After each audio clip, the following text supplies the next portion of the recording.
सर्वेषां यः सुहृदं नित्यं सर्वभूते रतः कर्मणा मनसा वाचा तस्मै धर्मात्मने नमः। यस्मात् जातं जगत्सर्वं यस्मिन्नेव प्रीयते येनेदं धार्यते चैव तस्मै परमात्मने नमः। उपस्थित सभी स्थानीय और क्षेत्रीय ग्रामों से आए हुए अभिनाथ समूह पुण्यवान भाइयों बहनों, आज का प्रसंग है समुद्र मंथन। ऐसा लिखा है कि ये समुद्र का मंथन किया गया था। इसके पहले हमें ये समझना है कि समुद्र के कितने नाम होते हैं। ये पानी का समुद्र है, का ज्ञान का समुद्र है, ये भी लिखा है भागवत में। तो लोगों ने ये समझ लिया कि पानी का समुद्र मथा होगा। पानी का समुद्र नहीं मथा, ज्ञान मंथन किया गया है। कहीं कहीं परमात्मा को ही समुद्र कहा गया, अथाह है परमात्मा। इसलिए ये बात समझना पहले जरूरी है कि समुद्र इस शब्द का अर्थ कौन से प्रसंग में आया है। समझ गए? एक बात यहाँ बताना चाहते हैं, वह वो ही शब्द एक अर्थ भवंती एकश शब्दों वह व्यर्थ। शब्द एक होता है पर उस शब्द का जिस प्रसंग में जिस वाक्य में उपयोग किया जाता है उसके अर्थ अलग अलग हो जाते हैं। तो एकश शब्दों वह व्यर्थ और वह वो ही शब्द एक अर्थ बन। जैसे हमने कहा नाग, नाग, तो ये बताइए कि नाग शब्द का क्या अर्थ है। नाग इस शब्द का जिस प्रसंग में जिस वाक्य में उपयोग करेंगे उसका अर्थ अलग अलग हो जाएगा। नाग पर सवार होके आए थे, तो नाग हाथी का नाम है। रामायण में लिखा है सुमन माल जिन कंठ से गिरत न जाने नाग। नाग शिखर पर चढ़ गए थे तो पहाड़ की चोटी को भी नाग कहते हैं, और नाग ने डस लिया तो सांप को भी नाग कहते। और नाग पुत्री से शादी हुई तो मनुष्य की जाति भी नाग है। देव यक्ष गंधर्व नर किन्नर नाग कुमारी जीत बरी निज बाहुबल बहुत सुंदर बहना है। यानी नागों की जो मनुष्य जाति के थे, जिनका राजा अनंत नाग था, बड़ी सुंदर तरुण स्त्रियां बहना। ये रावण छुड़ा लाया जीत के, और किसी ने विरोध किया तो मार दिया या जेल खाने में डाल दिया, कैद खाने में। जब रावण मरा था तब रामायण में लिखा है कि बंधु भेद गल लंका टूटे, कम करो, स्वर्ण नाग बंध से छूटे। विभीषण ने भेद बताया तब रावण मारा गया। बंधु भेद गल लंका टूटे, स्वर्ण नाग बंध से छूटे। देवता मनुष्य और नाग भी जेल खाने में पड़े थे, सांप नहीं पड़े थे। ये बात समझना बहुत जरूरी है। हमने कहा पतंग, पतंग एक शब्द है। ये पतंग शब्द का जिस प्रसंग में जिस वाक्य में उपयोग करेंगे उसका अर्थ अलग अलग हो जाएगा। हमने कहा लड़का पतंग खेलता है तो कागज का हो जाएगा, पतंग उदय हुआ तो सूरज हो जाएगा, और पतंग अग्नि में जल गया तो कीड़ा हो जाएगा। ऐसे बहुत शब्द हैं, ठीक है। तो इस तरह से ये पानी का समुद्र नहीं मथा था। ये संसार में ऊंची ऊंची चीजें कौन सी हैं, इनको इकट्ठा करने के लिए एग्जीबिशन बुलाई गई थी, प्रदर्शनी बुलाई गई थी। विदेशों में से जो जो ऊंची ऊंची चीजें थी, घोड़ा हो, हाथी हो, कुछ भी हो, तो वाल्मीकि रामायण में लिखा है कि जब रामचंद्र जी का राज तिलक होने वाला था तो महाराज दशरथ ने चतुर्दंता समायातु ऐरावत कुलोद्भवम, विदेश में 4 दांत वाला सफेद रंग का ऐरापत रंग, सफेद रंग का ऐरापत नस्ल का हाथी बुलाया था। चतुर्दंता समायातु ऐरावत कुलोद्भवम, तो कहते हैं ऐरावत भी समुद्र से निकला। जब वो विदेश से चला होगा तो पानी के रास्ते से आया, तो चलते चलते जलयान में आती है ना, और फिर पानी में से समुद्र में से किनारे निकला, तो पानी में से किनारे निकला यानी पानी के रास्ते से आया और फिर किनारे भूमि में निकला। श्याम रंग समायातु कामधेनु कुलोद्भवम, जो श्याम रंग की थी, खूब मनमाना दूध देती थी, दिन में 4 बार दूध निकाल लो, तो ऐसी ही श्याम रंग की कामधेनु नस्ल की गाय बुलाई गई थी। तो पानी में नहीं निकली थी, पानी के रास्ते से आके पानी में से निकल के किनारे आई थी। आखिर विदेश से जो समुद्र पड़ता है तो समुद्र में से तो लाना पड़ेगा और किनारे आएगा। इस तरह से हमने गलत अर्थ कर लिया। अभी हम ये भी नहीं जानते कि हाथी के कितने नस्ल होते हैं। कुछ लोग जानते होंगे हाथी की कितनी प्रजातियां होती हैं। एक दंता हाथी होता है, वो नर होता है पर उसकी एक ही खीस निकलती है, दो नहीं निकलती। मुकना हाथी होता है, वो नर होता है पर उसको एक भी खीस नहीं रहती, वो दांत रहते हैं ना खीस, उसे मुकना कहते हैं, उसे एक दंता कहते हैं। और एक ऐसे हाथी होते हैं जिनकी 2 खीसें निकलती हैं। ऐसी भी नस्ल है कि जिसको चतुर्दंता, 2 तो निकलते हैं पर एक एक में से फिर 2 हो जाते हैं। जैसे सांभर को देखा होगा, एक सींग में से 4-5 सींग बन जाते। तो समुद्र के रास्ते से भारत में बुलाए गए थे महाराज दशरथ के द्वारा रामचंद्र जी के उस राज तिलक के उत्साह।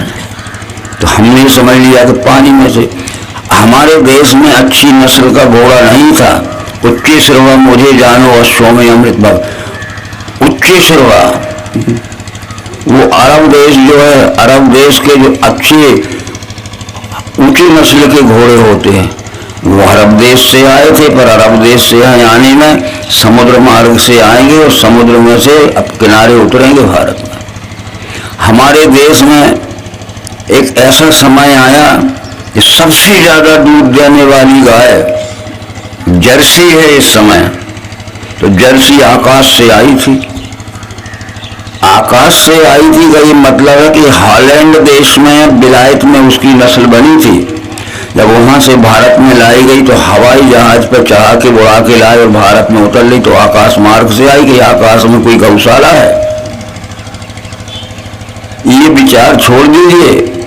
देश विदेश से ऊंची नस्ल की चीजें बुलाई थी राज तिलक के उत्सव में, पर वो राज तिलक नहीं हुआ, इत्यादि इत्यादि बातें। जो भैया जो आएंगे आप बैठा लेना ठीक। फिर दूसरी बात आती है, जो बात आती है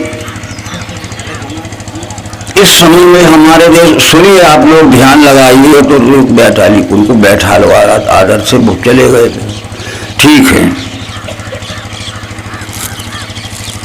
इस तरह से अनेक चीजें ऐसी हैं जो देश विदेश से आती हैं और कुछ आज हवाई जहाज से लाते हैं और आकाश मार्ग से आके अपन धरती में उतार लेते। तो आकाश में कोई गौशाला नहीं बनी है। उसी में से बहुत सी चीजें निकली। विदेश से बहुत सी चीजें आती हैं, कोई आकाश मार्ग से आती हैं वायुयान के द्वारा अपनी धरती में उतरती, कोई जलयान से समुद्र मार्ग से आके उतरती। हमारे देश में जब चिकित्सा विज्ञान नहीं था, वे संक्रामक रोग होते थे जिन्हें टेटेरिस कहते हैं, जिसे कॉलरा कहते हैं, जिसे कुछ भी कहते हैं, बड़े बड़े टेटेरिस, कैंसर कहते हैं। अपने देश में उनका कोई इलाज नहीं था, जिसे स्मॉल पॉक्स कहते, बड़े बड़े फुक्के वाली माता निकलती थी। हम माई के दिवाले पे जाके हाथ जोड़ते थे कि माई हमारे आदमी के हाथ और आंखें मत बिगाड़ना, हम तुम्हें जबारे रखेंगे, ये रखेंगे, वो कहते। तो इस तरह से इलाज ठीक नहीं होता था। तो भरद्वाज वंशज भाव प्रकाश नाम के ग्रंथ में लिखा है कि तुम्हें जबारे रखेंगे, ये रखेंगे, वो कहते। तो इस तरह से इलाज ठीक नहीं होता था। तो भरद्वाज वंशज भाव प्रकाश नाम के ग्रंथ में लिखा है कि भरद्वाज वंशज एक आदमी को स्वर्ग में भेजा गया कि तुम स्वर्ग में जाओ, जिन रोगों के कारण का हमें पता नहीं है वहां से सीख के आओ। तो स्वर्ग में गया, हमने समझ लिया। तो उस किताब में लिखा है हिमालय पृष्ठभूमि स्वर्गा, हिमालय के पहले पहाड़ जो बहुत ऊंचा पहाड़, उसके पहले तरफ की जो भूमि है वो मध्य एशिया है। वो कला कौशल से संपन्न था, सब प्रकार के आविष्कार थे। तो भरद्वाज वंशज एक व्यक्ति को स्वर्ग भेजा गया, तो उसमें लिखा है हिमालय पृष्ठभूमि स्वर्ग, हिमालय के पहले तरफ की भूमि जो है वो सब प्रकार के कला कौशल संपन्न थी। तो चिकित्सा विज्ञान समझने के लिए भेजा। कोर्स था 2 वर्ष का, उपाधि मिलती थी धन्वंतरी की। जब 2 वर्ष उसने पढ़ लिया तो परीक्षा दी, परीक्षा में पास हो गया अच्छे नंबरों से, तो उसको धन्वंतरी उपाधि मिली। धन्वंतरी जब उपाधि मिली तो उस समय गुरु शिष्य से कुछ मांगता नहीं था। आज तो गुरु पहले ठहराव कर लेते हैं। उपाधि क्या मिल गई? धन्वंतरी उपाधि रहती, उपाधि मिलती। तो जब धन्वंतरी अपने देश को लौटने लगा तो उसने गुरुजी से कहा कि गुरुजी क्या सेवा करूं। गुरु नहीं मांगते थे, तो उनके गुरुजी ने कहा कि मुझे कुछ नहीं चाहिए, आयुर्वेद पशस्त्वं तुम लोकोपकार हेतुवे सर्व प्राणी दया तीर्था सर्वलोकित महामकात। मैंने तुम्हें चिकित्सा विज्ञान पढ़ाया है, जो रोगों का पता नहीं था तुम्हारे देश को, उन देशों के क्या है निदान समझाए हैं, लक्षण समझाए हैं, डायग्नोसिस और सिम्टम समझाए हैं, उनकी दवाइयां बताई हैं। इसलिए जब ये चलने लगा धन्वंतरी उपाधि पाके भरद्वाज वंश का आदमी, तो उसने कहा गुरु जी क्या सेवा करूं? तो उन्होंने कहा कि आयुर्वेद पठस्त्वं तुम लोकोपकार हेतु सर्व प्राणी दया तीर्था सर्वलोकित महामका। मुझे कुछ नहीं चाहिए, बड़े बड़े संक्रामक रोगों से जो दवा करके उनको आरोग्यता दोगे, बीमारी से छुड़ाओगे, तो तुम्हें तीर्थों के समान और महायज्ञों के समान लाभ होगा। इसलिए मुझे कुछ नहीं चाहिए, ये निःशुल्क दवा करना, तुम निःशुल्क दवा करना। तब धन्वंतरी जब वहां से चला, हिमालय पार से चीन के रास्ते से आया, तो स्टीमर में अगन बोट में पानी के जहाज से चल के आया, और कार्तिक वद तेरस के दिन पानी में से, समुद्र में से भारत के किनारे निकला। इसलिए लोग कहते हैं कि धन्वंतरी भी समुद्र में से निकला। अरे चलेगा तो चलेगा उसका पानी का जहाज, और उसमें बैठ के, पर कार्तिक वद त्रयोदशी के दिन समुद्र में से, पानी में से भारत की, तो समुद्र में से तो निकला गया, समुद्र में पैदा हुआ था वो। इस तरह से हमने सब गलत समझ लिया। ऐसे 14 रत्न निकले थे, जीवित भी निकली, कोई ब्रह्मा निकली, कोई मनोयंकर निकली, कुछ धन्वंतरी निकले, कुछ निकले। तो इस तरह से समुद्र मंथन, ये विश्व ही समुद्र है, इसमें ऊंची ऊंची चीजें आज भी मंथन होती। जैसे हम एक प्रदर्शनी लगाते हैं, कहीं कोई भी प्रदर्शनी लगाई जाए, गोभी के फूल की लगाते हैं तो बहुत कितनी बड़े आते हैं, दूसरे जगह से आते हैं, दूसरे प्रांतों से भी आते हैं प्रदर्शनी में। तो फिर रेलगाड़ी पर रख के लाएंगे तो कहेंगे वो गोभी का फूल रेलगाड़ी से आया, पर वहां से आएंगे तो रेल में रख के लाएंगे और प्रदर्शनी में रखेंगे। पानी में से नहीं निकले सब। तो समुद्र मंथन का मतलब है ये विश्व ही समुद्र है। ऊंची ऊंची नस्ल की ऊंची ऊंची चीजें जो हैं वो देश विदेश से बुलाई गई थी, और उस समय निष्क्रियता से काम हो रहा था। तो इस तरह से ये सारी बातें थी। तो आज भी धन्वंतरी जयंती हम कार्तिक वद त्रयोदशी को मनाते हैं, 13 को मनाते हैं, कार्तिक की कृष्ण पक्ष की 13 को। दूसरी बात ये आई कि ये छोड़ दीजिए कि न पानी में कोई गौशाला बनी है, न पानी में कोई हाथी पैदा होते, न पानी में कोई आदमी पैदा। ये पानी के रास्ते से आके जमीन में उतरे देश में हमारे। ये भागवत को पढ़ के अच्छी तरह समझ लेना, और इसके मनगढ़ंत अर्थ अनर्थ हम करते गए, और वो हम समझदार नहीं थे, हम मानते गए। उसके गाना भी बनते गए, ढोलकी भी बजती गई और नाचने गाने भी लगे और ज्ञान भूल गए। तो अर्थ बिना पोथी, दीपक बिना बाती और आचरण बिना भक्ति, बुद्धि है ओछी व्यर्थ अहंकार। पोथी तो पढ़ते हो पर अर्थ नहीं जानते। अर्थ बिना पोथी, दीपक बिना बाती, दिया तो है और तेल है पर बाती नहीं है तो काय को उजेड़ हो जाए। और आचरण बिना भक्ति, हम नाना प्रकार के बाल बढ़ाए हैं, सिर उठाए हैं, तिलक लगाए हैं आदि आदि, पर आचरण नहीं करते हैं, ठगों जैसा व्यवहार करते हैं, छल कपट का। तो जो आचरण नहीं करता और भक्त बनना चाहता तो उसकी बुद्धि पशुओं के समान है। उसको मनुष्य बुद्धि बनाना चाहिए, विवेक बुद्धि बनाना चाहिए।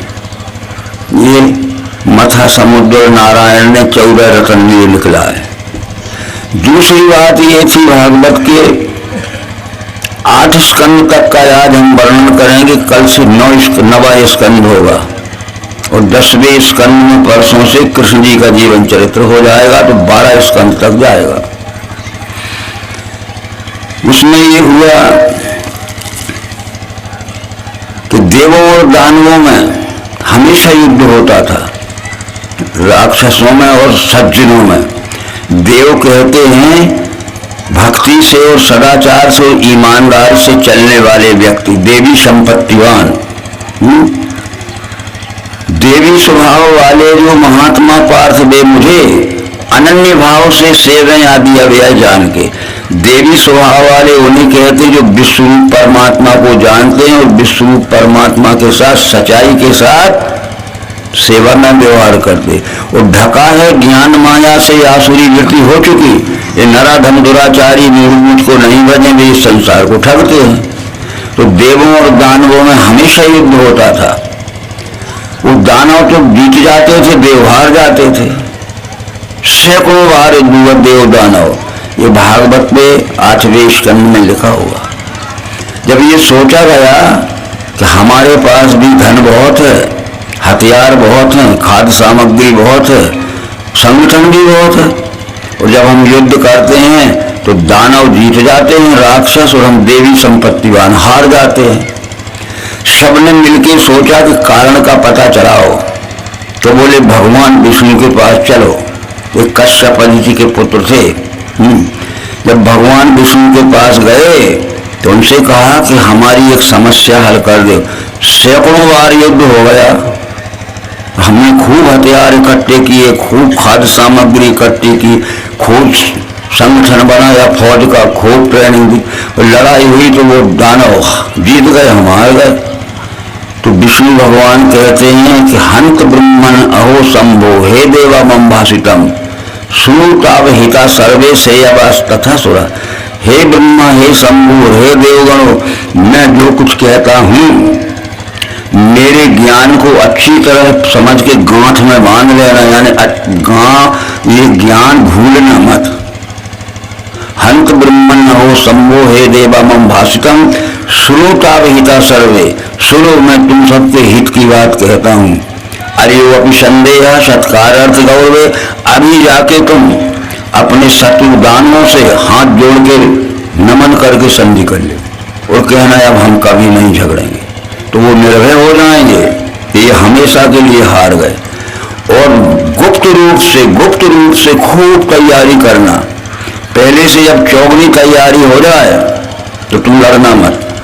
सहायान मया देवा, फिर आके मेरी सराय और फिर लेना।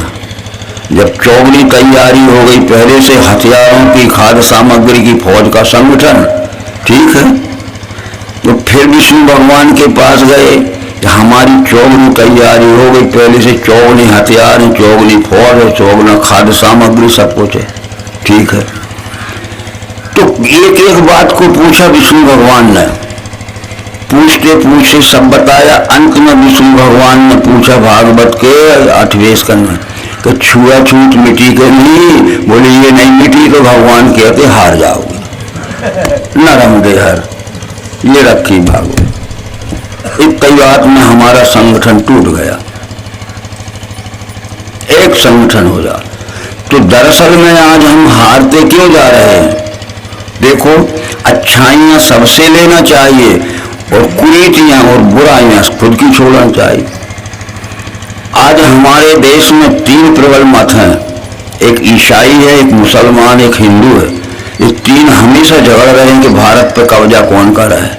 ठीक है, ठीक है, 3 प्रबल मत हैं। तो अच्छाइयाँ दूसरों को भी समझो। ईसा मसीह को हुए 2010 वर्ष हो गए, 2010 ईस्वी सन चल रहा है। इस संसार में जितने ईसाई हैं उनसे पूछो कि आप धर्म को मानते हो, वो कहें मानते हैं। कौन सा धर्म मानते हो, वो कहें ईसाई। और तुम कहना कौन सा ईसाई, तो वो कहते कौन सा ईसाई, क्या सारी दुनिया के ईसाई एक। और तुम ईश्वर को मानते हो कि नहीं, मानते हैं, हमारा गॉड एक। ठीक है। और क्या करते हो कि हमारी किताब एक है, बाइबल। 2010 वर्ष हो गए, उनके धर्म की किताब एक ही है, बाइबल। दूसरी किताब नहीं बन सकती, नहीं तो फांसी पे चढ़ा दिए जाओगे। घर घर किताबें नहीं बनती। तो एक ही गॉड को मानते हैं, विश्वरूप परमात्मा, और एक ही ईसा मसीह का नाम लेते हैं। 2010 वर्ष हो गए, उनके भी हजारों पोप हैं, बड़े बड़े ईसाई नेता नहीं मानते, उसी का नाम लेते हैं। एक ईसा मसीह, एक ही बाइबल, एक ही गॉड। और सारे दुनिया के ईसाई एक। कौन से ईसाई, कौन से में क्या मतलब, ईसाई हैं। हम किसी से पूछें कि आप धर्म मानते हो, वो भी कहेंगे मानते हैं। कौन सा धर्म मानते हो, इस्लाम, मुसलमान। कौन से मुसलमान, अरे कहते कौन से में क्या, दुनिया में जितने 6 महाद्वीप हैं, मुसलमान एक है। उनके फिरके अलग होंगे, मुगल होंगे, तुगलक होंगे, खिलजी होंगे, गौर होंगे, पर उनका एक। ये 1500 वर्ष हो गए पैगंबर मोहम्मद को, 15वीं सदी चल रही है, एक ही मोहम्मद को पुकारते हैं मस्जिद पर चढ़ के। दूसरा कोई मुसलमान नहीं आ सकता नेता बन के। और एक ही किताब है कुरान, दूसरी किताब नहीं बन सकती।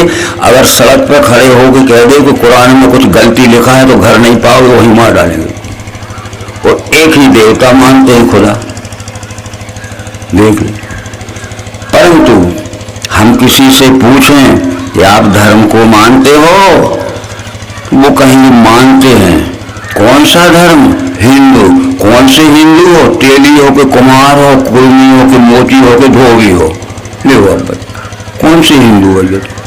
अरे हिंदू एक, जब धर्म का नाम एक है, मुसलमान तो एक है मुसलमान। एक ही खुदा, एक ही कुरान और एक ही मोहम्मद। नहीं बन सकता। 1500 वर्ष हो गए, यहाँ तो ये झगड़ा मचा है। हम आप किसी से पूछें कि धर्म के मानते हो, तो ये लोग कहेंगे मानते हैं। कौन सा हिंदू, तो भैया कौन से हिंदू हो तुम, कुर्मी हो कि तेली हो कि धोबी हो कि कुम्हार हो कि क्या हो तुम, मोची हो। ये और फिर कुर्मी तेली को, तेली कुम्हार को, कुम्हार तो आपस में छूटे नहीं, पानी नहीं पीते एक दूसरे, तो ये टूटेगा नहीं और क्या होगा। तो ये विष्णु ने कह दिया। सैकड़ों बातों का इंटरव्यू किया, पर आखिर में पूछा क्या कि तुम्हारा छुआछूत मिटी के नहीं, तो ये देवों को कहना पड़ा कि नहीं मिटी, तो विष्णु जी ने कह दिया हार जाओ। खूब ध्यान में रखना, और ये साक्षी रखी है भागवत। और भागवत सप्ताह सैकड़ों वर्ष से हम सुन रहे हैं, और वो सुना रहे हैं, और क्यों लुका रहे ये बातें। आज हमें होश में आया है, आज हमें होश में आया है। ये जो आरएसएस है हमारा संगठन, हम किसी संगठन की बात नहीं करते। उनका कहना है कि चाहे कुम्हार हो, चाहे कुर्मी हो, चाहे तेली हो, चाहे धोबी हो, जब वो नाम लिखे तो हिंदू लिखे। जैसे किसी का नाम रामेश्वर है तो रामेश्वर कुर्मी ना लिखे, रामेश्वर हिंदू लिखे। किसी का नाम सुरेश है तो सुरेश धोबी ना लिखे, तो सुरेश हिंदू लिखे, क्योंकि हिंदू है तो हिंदू लिखो ना, नहीं तो हिंदू का आएगा तुम। पर हमारी मजहब में देखिए कि हमारी बहनें बैठी हैं, बेटियां बैठी हैं, ऐसे ऐसे जाली चले लोग कि हम तो चले जाते हैं अपने काम में, वो घूमते रहते। जब रविवार का दिन आया, सूरज रविवार जानते हो, इतवार रविवार, तो वो कहते हैं कि बहनों, हे भाइयों, आज सूरज भगवान का दिन है, आज तो उपवास करना पड़ेगा। आज उपवास करो तो सूरज भगवान बहुत प्रकाश देंगे बुद्धि को। तो वो सूरज के इतवार के रविवार के दिन भूखे बैठे हैं। दूसरे दिन क्या आ गया? सोमवार। अरे सोमवार को तो उपवास करना पड़ेगा, ये चंद्रमा का दिन है। अरे उसके दिन उपवास करना पड़ेगा तो शांति मिलेगी, शांति मिलेगी। सोमवार को बैठी भूखी प्यासी। मंगलवार का दिन आ गया तो कहते आज तो उपवास व्रत करना पड़ेगा, आज उपवास व्रत मत छोड़ना। आज छोड़ दिया तो आनंद मंगल मिलने वाला नहीं, आज मंगल को तो जरूर करना पड़ेगा। फिर बुधवार आ गया, देखो तो वो कहती बुधवार को तो ऐसा करना कि वो दिन सवेरे से पानी भी मत पीना, निर्जला उपवास करना, तो बुद्धि को प्रकाश देगा बुधवार, अच्छी बुद्धि बढ़ेगी बुधवार को।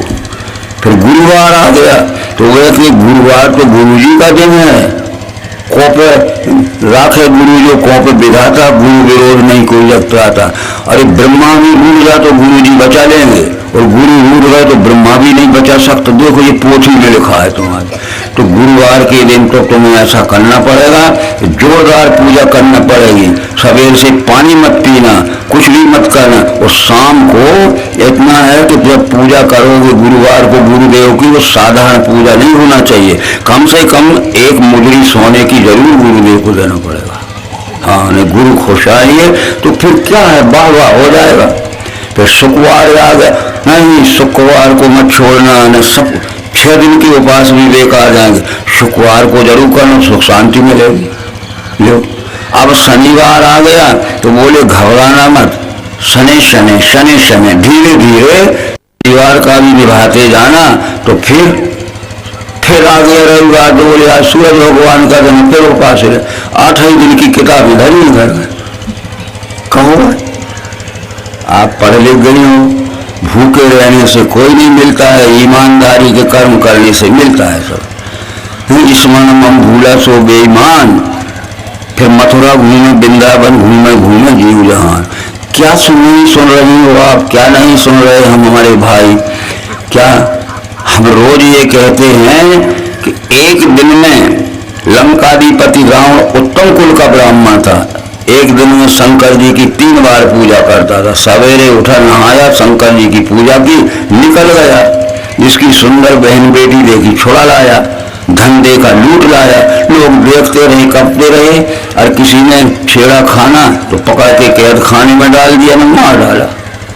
दोपहर को आया तो स्नान करके फिर भगवान शंकर की पूजा की, थोड़ा आराम करके दोपहर बाद निकल गया। तो फिर देव यक्ष गंधर्व नीलकंठ नाग कुमारी जीत बरी निज बाहुबल, बहुत देवताओं की, यक्षाओं की, नागों की, देव यक्ष गंधर्व नर किन्नर नाग कुमारी सुंदर बहन बेटियां जीत बरी ने छोड़ा लाया और उनके बाप महतारी को जेल में डाल दिया। जब रावण मरा था, रावण का युद्ध 13 दिन हुआ। वाल्मीकि रामायण में 13वें दिन जब रावण मरा, तब रामचंद्र जी ने कहा कि जो सैकड़ों कैद खाने में पड़े हैं रावण के, पहले उनको बुला के मेरे सामने खाना खिलाओ, तब मैं खाऊंगा, नहीं तो बाद में नहीं। बंधु भेद गए, लंका टूटे, सुरनर नाग बंद से जो सांप नहीं पड़े थे उसमें। बताओ भैया ये धर्म कैसे बचेगा?